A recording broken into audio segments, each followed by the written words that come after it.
ગણેશ ઉત્સવનો તહેવાર એટલે સુરત શહેર માટે જીવાદોરી પ્રમાણે છે.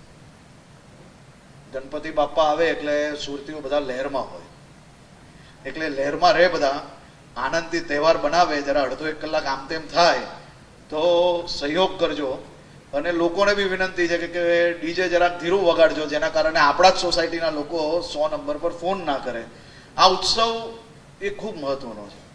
આ ઉત્સવ માત્ર સમાજને એકત્ર થાય છે એટલું જ નહીં, ગણપતિજી પર આસ્થા છે એટલું જ નહીં, પરંતુ તમે જોજો તો સુરત શહેરના નાના નાના વેપારીઓ, ચાહે મંડપવાલા હોય, ચાહે નાનું મોટું કેટરિંગનું કામ કરતા હોય, હોટલવાલા, લારીવાલા, લાઇટવાલા, તમને ઢોલવાલા, બેન્ડવાલા, ડીજેવાલા કે પછી ટ્રક અને ટેમ્પોવાલા, બધા જ લોકોને દિવાળી તો અમારે ગણપતિના તહેવારમાં જ થઈ જાય.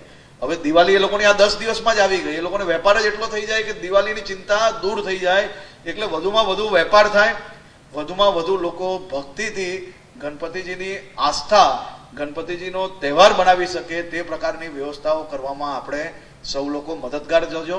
ક્યાંક નાની મોટી તકલીફ થાય, ક્યાંક નાનો મોટો અડધો એક કલાક આમ તેમ થાય તો મદદગાર કઈ રીતે થવાય એ જરૂરથી જોવું જોઈએ. કારણ કે જો ગુજરાતની અંદર ગણપતિજીની તહેવાર એટલો સરસ ના બનાવાય તો બીજા દેશમાં જઈને તો મનાઈ નથી શકવાના.